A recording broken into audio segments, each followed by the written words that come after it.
I just wanted to make sure to point out, or I should say, to take a moment to say thank you so much again to all of the filmmakers thus far today. We've been at it since 12 o'clock today, Central Time. We saved the best for last for obvious reasons, because it's the best for last. So, we have to asking me. First of all, thank you for having me. Of course. I mean, it's my pleasure to do this for you guys. I mean, thank you. I think that we've structured in such a way which will be nice, which is, of course, to watch your father's work. So we picked out one of the episodes, of course. So I thought, all right, well, let's go ahead and screen the episode. That's the one where there's a bank robbery. I had to do it right, because that one we both like very well. Oh, there's some good ones. So we will screen that first. and as you know, that takes like 22 some minutes. Once that gets finished, then we'll use the secondary link, and that's an entire recorded interview with you. So we'll watch his work first, and then we'll speak to you thereafter. All right, so do you want to come back at 6:30? Yeah, unless you want to watch, you can come back. I've seen it so many times. You've probably seen it so many times. All right, then we'll do an introduction to it. Come back in a half an hour. We'll be all set, ready for you. All right, thank you so much. Sounds great. Right. Thank you, dear. You're welcome. All right. Okay, so to set this up real quickly, obviously anybody who has lived in the United States and has been a teenager or otherwise, or in our case, we're in our 50s, so clearly remember Harvey Korman. We remember that whole era, Carol Burnett, Harvey Korman, Tim Conway. Everybody who grew up with those folks knows that it's given us an appreciation of both black and white as well as just classic vintage television. So when we talk about some of our favorites, Harvey Korman is very high on the list. I'm always an advocate and an admirer of people that decide to develop their own concepts. In this particular case, Harvey Korman came up with the Harvey Korman Show. And not only that, he featured some of the most interesting people, Mr. Van Patten, Christine Lottie, who is one of my personal favorites, among some of the other. I mean, Van Dyke. Oh, Van Dyke, that's right. Awesome.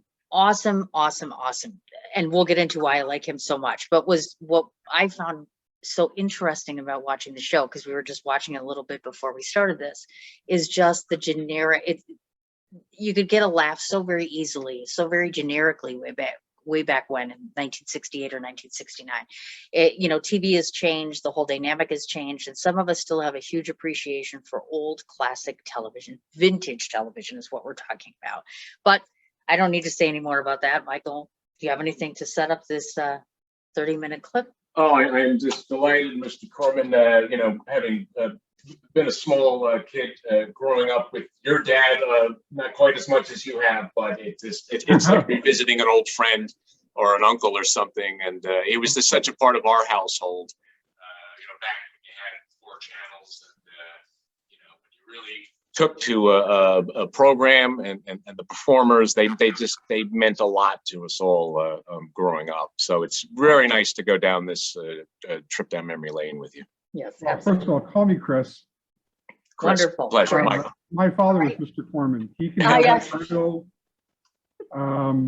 Yes. What is your name? Oh, I'm Michael. And Cindy. Michael, okay. Let me ask you guys, is this from the Burnett Show or is this from the Harvey Korman Show? This is the Harvey Korman Show. Okay, because the interesting thing about this episode is the guy who plays the bank robber in this sketch eventually bought the improv chain from Bud Yes. Freeman. And my dad was the original owner, investors in the improv chain with Bud Freeman. My dad discovered Jay Leno, introduced Leno to Carson. Oh my gosh. And the night that Andy Kaufman bombed that night, Leno went on after Kaufman, and Andy didn't have a great, Jay didn't have a great first night. Now I'll share this with online with everybody, but I'll tell you this: when my dad brought Carson in that night, he didn't tell anybody because Carson didn't go to these things. Carson sent his scouts to scout comedians. So my dad drove in, picked up Johnny Carson in his house in Bel Air, drove to the improv on Pico in Santa Monica, I think. They walked in, you could hear a pin drop. People dropped dishes. People were like, oh my God, I can't believe it's Johnny Carson. It's like, Harvey, what are you doing here? It's like, Carson wanted to come in and see Leno. And but how did you know that Leno was up tonight? He's like, well, nobody knows my dad was one of the original investors in the improv chain along with Jimmy Walker. So and there's a book out about the history of the improv, and I'm in the book because I talk about how I used to go to the improv when my dad hosted on A&E. They had a night at the improv, and my dad hosted one of those nights. So I would go with him. So I have a link to the actor. Oh God, and I forgot his name. It's Mark. Mark, right. And it's just so ironic. So many years later, when I talked to him, I said, "You realize you played a bank robber on my dad's show, and years later, you bought the improv chain that my dad was connected with?" And Mark was like, "Oh my God, Chris, I totally forgot that. Totally forgot that." So it's amazing how our life parallels and dovetails, and when we don't realize it, how to make connections. Because when the original writers, if you look on the credits, Gary Shandling was a script consultant. It was one of his first jobs in TV. So yes, I will save all this for the. Okay, that's fine. All right, without further ado, Harvey can speak for himself. This is the episode of the Harvey Korman Show. So I'll start off a bit, and then Michael can piggyback off of me. One of the first things that I wanted to ask, especially with watching that episode, was it's been said, and including the actor to the left of me, that actors have an array of personalities at any given point in time. So as it relates to your dad, was he just chock full of personalities all the time? Wow, you're actually the first person that's ever asked me that. That's a very astute observation, because they say a lot of actors are not what they seem. When the red light goes on, they turn on. When the red light goes off the camera, they kind of fall back. Sure.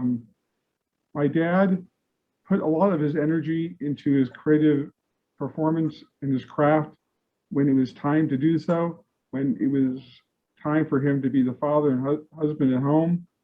That's what he was at home. But when he was at work, he was the performer. When he was at home, he was the father. So he could separate both. So it's almost like what you saw on the Burnett Show, what you saw on Blazing Saddles. It was almost, and you guys will relate to this, it was almost like a cathartic purge for him to delve all that energy into the creative thing. He always said, "I do great with farce and satire. Give me a mustache, give me a dialogue, and I can lose myself in that role. But if I play Roger in the Roger and Chrissy on Burnett Show, or if I play Ed in Mama's Family, I don't know who I am. I don't know how to play a regular person, because I don't think I'm a regular person, because you can't be regular to do what I do." So the fact that he liked broad comedy, he liked satire, he liked farce, because he allowed to lose himself in those roles. So I call it a cathartic purge. Very, very nice. One of the things that I noticed while watching the show was he has this astute ability to be able to not only tweak how he performs, but he tweaks it with his voice as well. I do notice the fluctuation of different tones and changes. Was that like him at home as well, or is that something he trained himself to do with each and every role? He trained at Goodman Theater in Chicago with Shelley Berman and Geraldine Page. He went to Goodman Theater for 5 years. Then he studied with Uta Hagen. Then he studied with Herbert Berghoff, which was, I think, Uda's husband. So my dad I used to joke, I said, "Dad, you have so much you have so much classical training, you have an existential crisis just saying good morning." Because he had to learn dialects from a phonetics book. Because back then, if you were going to work with Danny Kaye or other people, you had to do dialects. So unless you have an ear for it, he had to take a phonetics book and break down German accent and Russian, which is fun because he is Russian. Korman is a Russian Jewish name. But if he was going to do dialects of any kind, he had to hear it, break it down, because you can tell somebody from Boston right away. You can tell somebody from Brooklyn right away. But if you hear Cockney, or you hear certain forms of British, that's why people always slam Dick Van Dyke about his Cockney accent in Mary Poppins. He gets butchered for it because it goes in and out. You have to be able to sustain it. Some people have an ear for it. But no, I never heard him practicing it at home. I think he would worry if he started doing voices and people were going, "What the hell is your father doing in that room?" But I really don't want to know. But I'm sure my mother will be calling out the Whoopi mobile soon. Sure. But Oh. no, he really he studied his craft very seriously, and the difference between him and a lot of people, he took his craft seriously, but he didn't take himself seriously. Gotcha. Got it. I see the difference. I also noticed that your father has always been significantly tall. So I always ask myself, I ask actors this all the time. Was it difficult for him sometimes? Because sometimes tall people are just sacrificing certain roles, certain things, they're automatically disqualified. Was it ever a negative for him per se? It's funny when he came out in '60, he knows right away, whether it was Route 66 or Perry Mason or Red Skelton or Donna Reed, or especially with Danny Kaye, already it was amazing. He was getting authority roles because of his height. So because he also had the voice and he had the stature. So automatically casting people, you have to remember there's only 3 channels back then. Oh gosh, yeah. So if you made your rounds, Screen Gems, all those, Beverly Hillbillies, certain studios produced 4 or 5 shows. So if the casting director got you in a loop, my dad did Donna Reed, he did Gidget, he did Munsters, before you know it, the casting people go, oh, this Korman guy, he's good, he can play characters, he can do. So, but he would honestly say, if you'd asked him, he bristled at the idea of being called a comedian. He didn't like the phrase sketch comedian. He said, if you're going to call him anything, call him an artist, because he could do it all. But he said, more importantly, I'm not a comedian, I'm an actor who does comedy. There's a difference. Because most comedians play the joke, I play the reality. Ah. And that's something he learned from Skelton, he learned from Lucy. More importantly, Lucy said this to my dad, it's like, if the audience buys it, it's only because the performer buys what they're doing.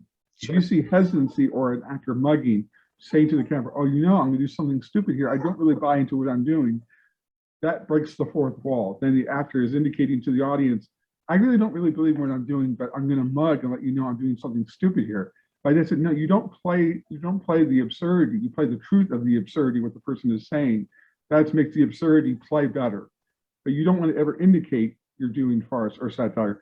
People are going to know what you're playing by the form that you're playing in. So that's one thing I learned about my father. I'm curious, was there ever a point in time where your father was privy to other comedians or other actors acknowledging him and saying, I am better because I studied you, or your influence, etc.? How much of an impact was he really aware of that he made on other performers? I don't think wow, that's a really good question. Thank you. I have to say, both of you, you guys ask great questions. Thank you. I think he'd be more astounded now that he was like he was a mentor and he didn't know it. He was a quiet mentor because he didn't expound on it he didn't push his craft on people. But Richard Klein and John Ritter most people don't know this, during lunch breaks on Three's Company, because Three's Company shot on Studio 31 next to the Burnett Show for many years. So John and Richard Klein during lunch breaks would go over to the Burnett Show during their rehearsals and sit there and take notes and pick my dad's brain about comedy. So one day, the director, Dave Powers of Three's Company, who was the director of the Burnett Show, is walking around going, where in the hell is John, Richard? They're bugging the hell out of Harvey again. This is the 3rd day in a row. Can you go could you remind them we have our own show to which we're paying them a lot of money, not to bother Harvey. He's an uptight Jew anyway. So Dave sees Richard and John in the audience of the Burnett Show. It's like, hey guys, remember we have our own show over on 31. We're just talking to Harvey. And my dad's like, Dave, it's okay. He was flattered that people thought what he said was important. He was humbled that people thought what he did had value, because he never gave value to what he did, ever. And not until he got inducted into the Hall of Fame in 2002 did he get what he did have resonated with people. Robin Williams' agent told me that Robin idolized my father. It's surreal to me because you remember generationally, I'm 54. Sure. I grew up with John Ritter. I grew up with Billy Crystal. I grew up with that era. So to hear Robin Williams' agent tell me that Robin was an idol of my father is like, oh my God, this is generationally mind-boggling. But you have to remember the context of Three's Company, Soap. Those were the shows of that era. I was 18 years old. That was my era. Mm-hmm. So to hear someone say that Robin Williams, who's an icon, obviously, to have his agent said, Robin was intimidated to work with your father because he revered him so much. And I said, well, my dad revered Robin so much. But so there are people over the years who have said to me, oh my God, I mean, even on Facebook, actors who said, you have no idea what your father did for my career. I mean, what he taught me about holding for a laugh and all these things. But he never pushed it on anybody. He never treated anyone like, well, I know more than you do. It's like, you know, pick my brain. I'm thrilled. I'm flattered. You think what I have to offer matters. So he was actually very humbled about his success, almost to the point of nausea. Because most people in this business are, look at me, look how wonderful I am. Sure. Almost apologetic for being good. And yeah, not until he started touring with Tim Conway, between the age of 70 and 80, my dad did about 700 dates in a period of 10 years. And he didn't get it, saying Michael, he didn't really get it until generationally, when you had 20-year-olds, 30-year-olds, 40-years-olds, 50-years coming up to him saying, you changed my life. That he realized that variety back in the 70s, you get Dean Martin, Laugh-In, Laugh-In, Dean Martin, Burnett show, is that TV has an immediacy value, is that they come into your house every day or every Saturday night. There's a element of familiarity that people have with a TV star that you don't have with a movie star. So people found my dad and Carol and people more approachable then because you came into their living room every Saturday night and you felt like you knew them. There was an accessibility about who they were as performers because you saw Carol doing question and answer. It broke the fourth wall. It allowed you to feel like, oh, she's not a star. She's someone that we could talk to. Mm-hmm. And I think that's what the question and answer period, and my dad did that in his tour with Tim Conway. It made them more accessible as human beings.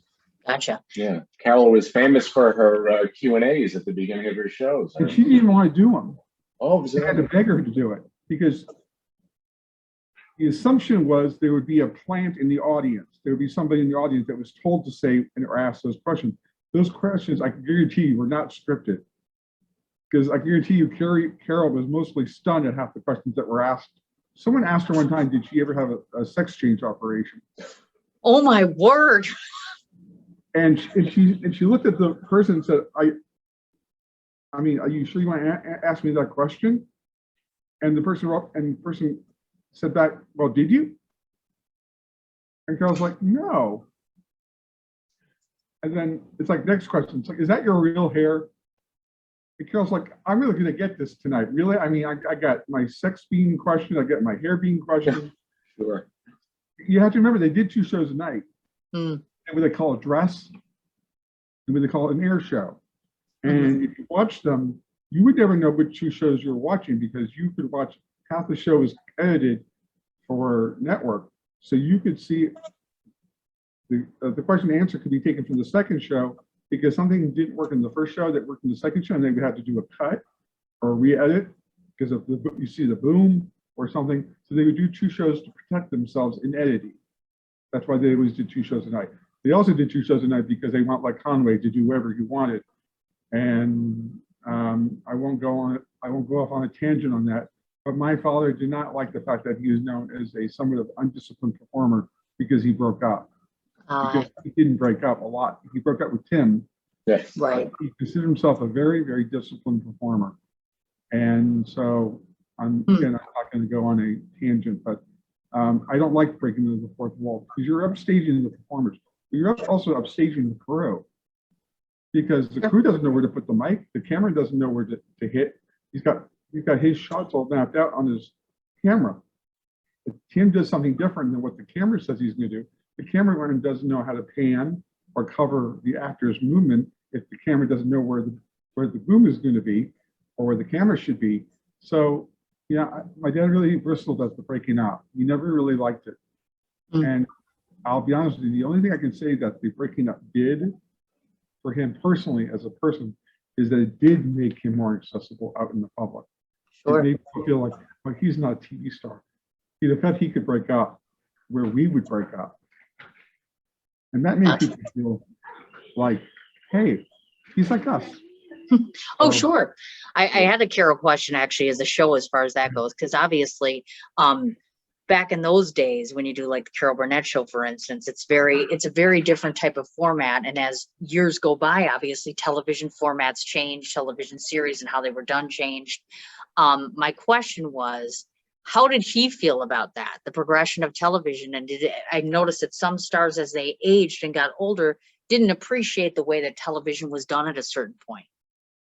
I think the landscape of sitcoms have, I mean, you look at Mary Tyler Moore, Frasier, everyone loves Raymond.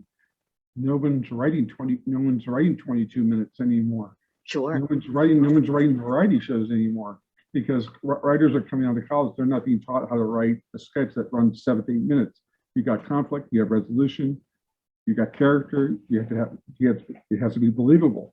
The writers are not writing 22-minute sketch comedy or, I mean, variety anymore because no one thinks that's so he did direct Mama's Family, the first 2 years of Mama's Family. About 22 of those shows he directed.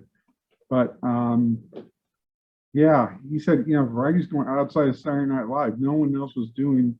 I mean, Laughing was off the air. Dean Martin was off the air by 74. Flint Wilson had his show. I think the landscape of comedy kind of was like, this is not me. This is not for me. And and he never classified himself as a movie star, even though he did movies. I think because he'd done Burnett Show, I think people recognized him. He could do everything. Mm-hmm. So that's why he was so good for Mel, because Mel, grew up in television. He loved people who could do many different things. My dad could be a sketch comedian. He could do straight man work. He could, like Carl Reiner. Carl could do everything. My dad could do everything. So Mel liked people who could be diverse in their talent pool. Madeline Kahn could do it all. There are just certain people, and Mel liked it because he could give them anything and they would run with it. He was never afraid to give my dad or Madeline something that's broad or silly or crazy, and they could run with it because that's what they did. There was no ego about my father and Madeline. It came to play. It was all about, if something works, great, we'll do it. If it doesn't work, we'll do something else. There was no ego in Mel's films, and that's the key to Mel's films, and that was key to Carol, and it was key to Mary Tyler Moore. It was key to Johnny Carson. I'm better if everyone else around me is better. If Ed and Doc are better, I'm better. If Harvey and Tim and Vicky are better, Carol's better. If Gab McLeod and Ed Asner is better, Mary's better.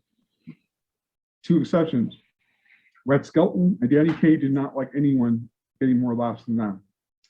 To the point that Red Skelton fired my father for getting too many laughs.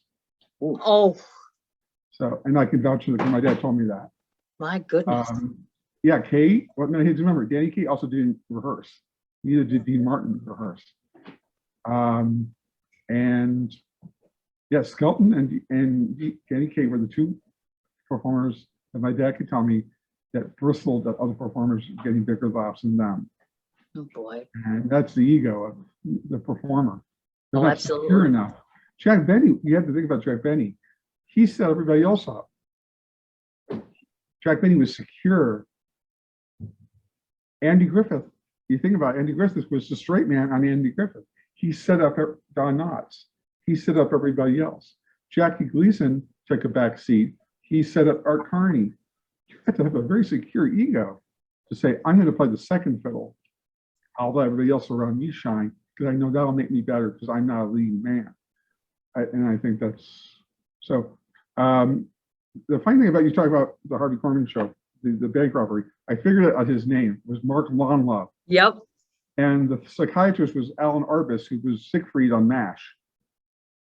Ah, yes, I knew him from But- somewhere. I don't know if you guys caught something about that episode. Is you have to remember this is 77 or 78. I think it was 77.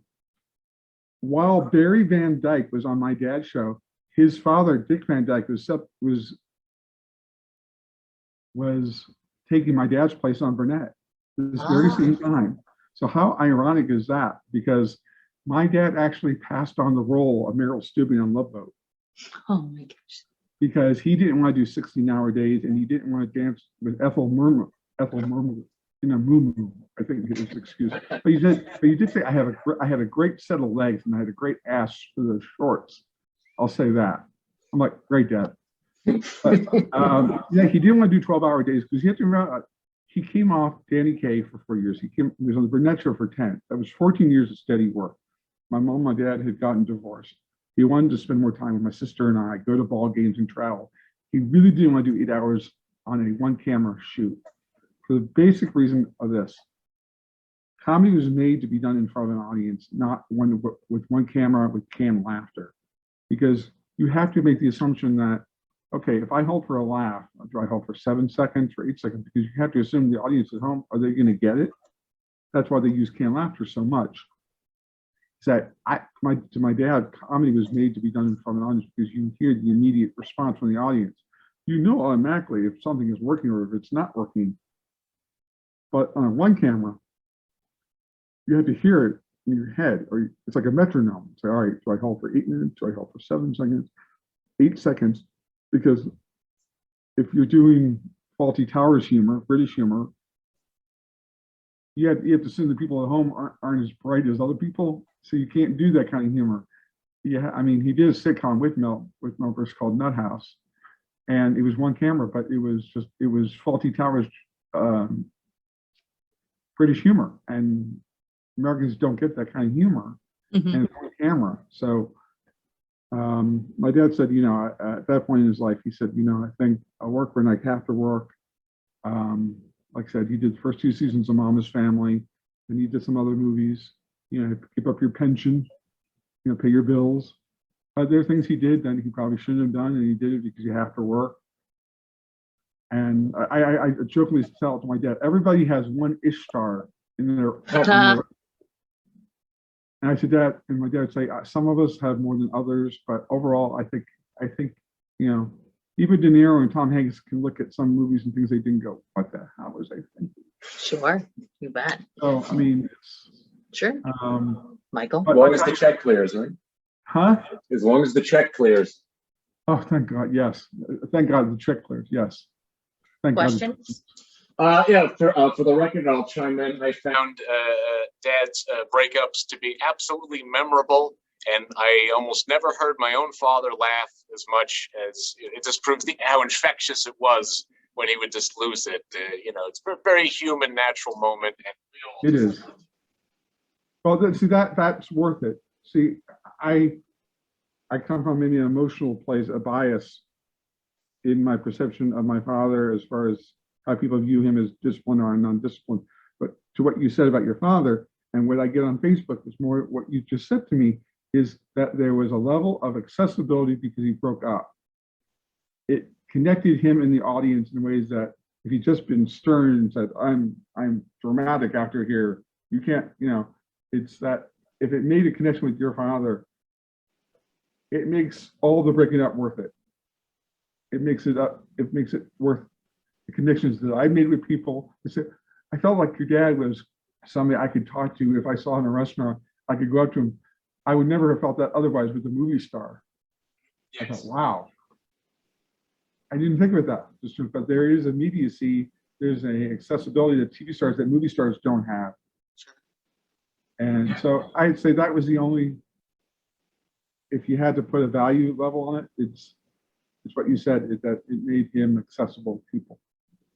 So I'm glad my dad made your father laugh.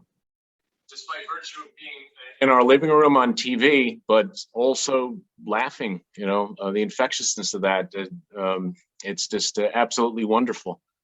I'm sorry, I interrupted you. I was just gonna say to you, I'm curious, we all want to ask that $1,000,000 question, which is, wouldn't it be cool to have Harvey Korman in our bedroom or Yeah. any other room in the house? Because he'd be walking and you'd be like, oh my God, there's stardom right there. So obviously you have firsthand experience. So I guess the one question about home life really comes down to, what would surprise us about your father that we probably wouldn't know unless we lived with him? What does that version look like? Wow. Well, I will tell you, if it's going to sound not sanctimonious, but if you read my book about my father, and I'll tell you about, it's called, oh my God, it's Harvey Korman's son. And I wrote the book 2 years ago, almost 2 years ago, because I wanted people to have a different perception of my father, way beyond who he was as a performer. That he was a devout father and husband, but he was an advocate. I have a learning disability and I have a speech impediment. And he was a father first and a public figure second. He always celebrated my disability and my challenges as a blessing, never as a blight.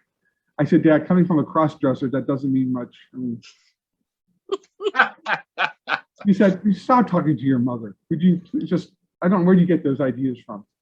I said, no, he really celebrated my LD, and because he was a father first at home, a public figure when he had to be.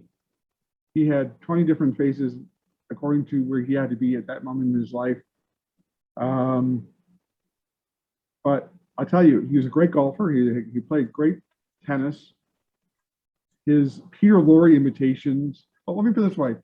Don't ever have food in your mouth when my father is making you laugh, because you'll need someone to do the Heimlich maneuver on you. He would do Peter Lorre while you're having dinner. He would do Johnny Mathis while you're eating dinner.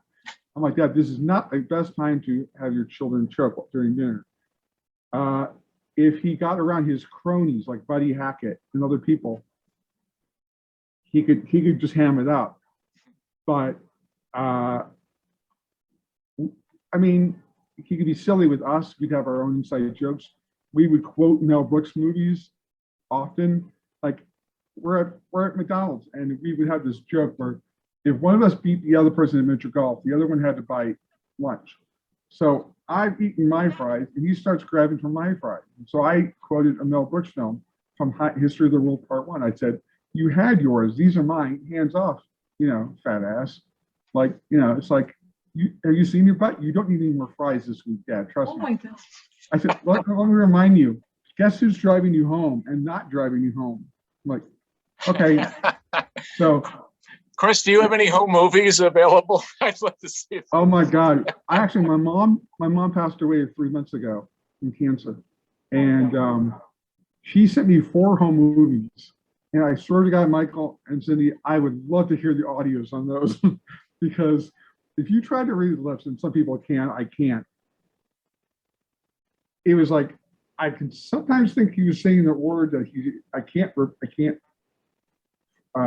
say on this, but sometimes I could think I was swearing he was saying, or swearing or cussing, but I wasn't sure. But we have home movies of my father and Carol and Vicky and Lyle in Ohio in '72 for a summer stock thing. I have us around the pool with family and friends. I have a home movie of a 4th of July party at Carl Reiner's house. Oh, cool. And it was a who's who.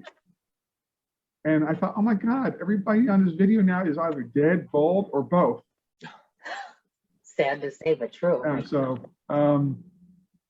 yeah, we have quite a few home movies. I don't know how much of my mom transferred from video, from reel to video. Sure. I think she did quite a few of them before she died, though. That poses another interesting question because obviously, of course, you were privy along with your father to meeting all sorts of various celebrities and who's who and the gamut of everything. So here is my question to that, which is, if I were to ask you if your father was ever starstruck being around someone else, who was that for him? Oh my God. Well, I'll tell you, you read my book, I have a couple stories in there about us having breakfast with Burt Lancaster. Oh my God. Okay. I'll tell you, Types, right? all right, I'll tell you the story. I'll make it brief. So we're in Hawaii for this golf tournament that was created by Danny Arnold, who created Barney Miller. And the golf tournament was a 3-day event in Hawaii. And you have to have breakfast early because you have to get to the golf course early. So I am facing the buffet table. So I know who's coming. My dad's back is to the buffet table. So I see Burt Lancaster coming towards us. And now I have food in my mouth. So now I'm trying to talk with my food in my mouth. Like, Burt Lancaster is coming toward us. What? It sounds like a really bad Abbott and Costello routine. Burt Lancaster is coming towards you. Make sure you don't have food in your mouth like I do. What? Burt Lancaster is coming towards you. Don't have food in your mouth. He tilts his head up. He searches Burt Lancaster. Harvey? Burt? Oh my God. My dad went stupid for 20 seconds. He didn't know what to say after hi Burt. It was dee, dee, dee, dee, dee. So I said, what are you doing here? It's like, well, we're having breakfast because we have a shot. We have to get to our holes over the golf course. Oh, this is my son Christopher. Now I've gone stupid because now it's Burt Lancaster. I'm like, you got two idiots who can't talk. And so Burt said, well, you mind if I join you and your son for breakfast? So Burt, I moved over. So Burt, now my dad are facing each other. I'm in the middle. And now we're all staring at each other, not knowing what to say. One of us is waiting for someone to say something hopefully articulate. And Burt just said, oh, by the way, Harvey, I gotta tell you that my wife and I have been watching you for 10 years. My wife and I and our family loved you on the Burnett Show. My father at that point just had lost it. He couldn't talk. He's like, wait, Burt, you're Burt Lancaster. You're a movie star. I'm this schmo from a variety show from Chicago who cross dresses for a living. And Burt said, no, Harvey, I couldn't do what you do on the Burnett Show. And here's a fallacy about actors. You guys will understand this. We assume that everybody can do what everybody else can do in this industry. But unless you're trained, unless you have the trust and the belief that you can try something, satire, comedy, whatever. So when you hear someone like Burt Lancaster say, I couldn't do what you do, my father's like, you're Burt Lancaster, you can do anything. Burt said, that's not true, Harvey. We don't do it all in this business. There's certain disciplines we all have and some we don't have. I can never do sketch comedy. So that blew my father's mind. Then, I don't know if you know who the great Joe Williams is. He played Claire Huxtable's father on Cosby. He was a great jazz singer, one of the greatest, finest in this country. He's like the Jackie Robinson of jazz singers. And he played Claire Huxtable's father on Cosby. And this man was a god to me because I love jazz. So we're at this golf tournament. So I've already had a surreal moment with Burt Lancaster. Now I'm amongst Joe Williams, getting his suntan lotion on and getting his golf bag. And I walked up to him, I'm 18 years old. And I'm like, Mr. Williams, me and you is like being Jackie Robinson. It's like being Sidney Poitier. It's like royalty. And he said, who are you? I said, I'm Chris Korman. I'm Harvey Korman's son. The conversation stopped there. It's like, wait a minute, you're Harvey's son? It's like, I've always wanted to meet Harvey Korman. So I said, no, well, my father and I have always wanted to meet you because one of the great loves and bonding things I had with my father was jazz, baseball, and music. And for me not to introduce you to my father would be just a crime. So well, let's go. So I walking Joe Williams over hand in hand to my father. My dad's like, oh my God, what has my son said to these poor people? He's like, oh my God, Mr. Williams, oh my God, you're Joe Williams. It's like, you're Harvey Korman. And my dad looks at me like, why bothering these people? Let them play their freaking game. Leave them alone. If you had a chance to meet Jackie Robinson, you would meet him, right? I said, yeah. Well, we have Jackie Robinson of music right here. So shut up and, And Joe said, oh my God, you have no idea how much pleasure you brought us over the years, Harvey. And my dad was like, I'm done. You couldn't grasp the people who were bigger than he was in their fields, or he viewed people who were bigger than him, that someone who would know who he was. And that just blew his mind to no end. And I come across people on Facebook who I've idolized. John Biner, who I adore. John Biner sees my book cover on Facebook. And John Biner emails me and says, Chris, I loved your book about your father and you. I mean, I loved your father. I had such much greater appreciation for you. I've really become a fan of yours, and that you share your disability. I had no idea you had learning disability. We've met a couple of times over the years. I said, but I didn't know your father was so involved with special ed and all these things. I had a great appreciation. I'm saying, this is John Binder, who I've idolized my whole life. Rich Little tells me, oh, Chris, anytime you need something, just call me. Oh, Mel Brooks says, anytime you need a favor, Chris, just call me. I said, Mel, you're 98, you're 98 years old. Lay down, take a nap. right. Oh my gosh. It's like, I said, Chris, I love you. I tolerated your father. I said, well, why should you be any different? Oh, jeez. Listen to this. So, but it was, yeah, anytime I would call Mel, he'd say, Chris, what do you need? I'm like, no, I do have a question about a copyright thing about Blazing Saddles and whatever. No, you need something, just let me know. So anytime I call, his assistant puts me through.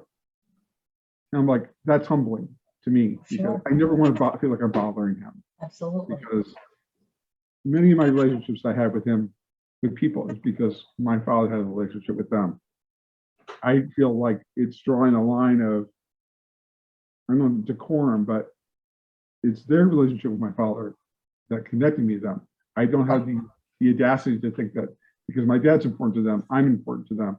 So they extend me that courtesy. I'm always flattered and touched because they don't have to. Yes. Oh, sure, certainly.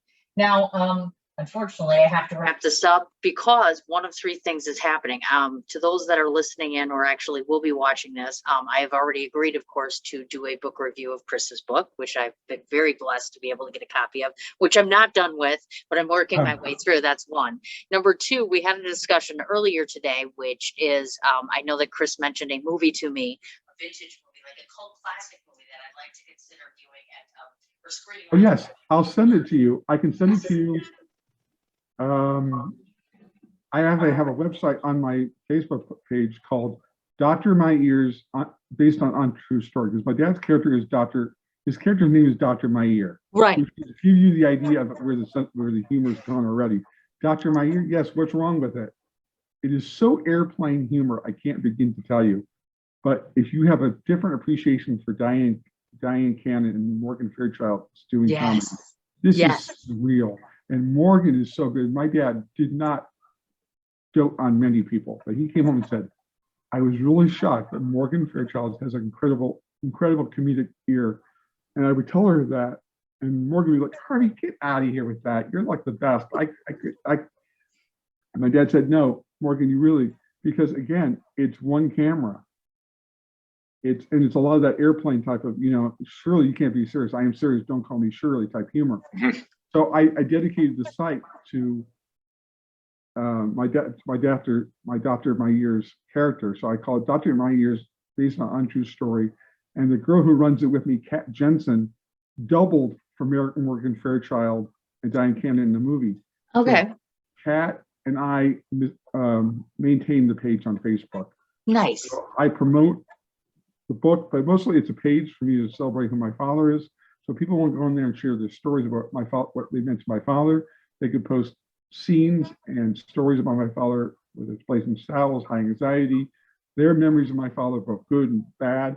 I share my memories, backstories about people that I've worked with, my dad's worked with, or been around. And so there is, the whole movie is on YouTube. I can cut and paste it and send it to you. Yeah, if you would. And then this way I We'll can do screen that. it.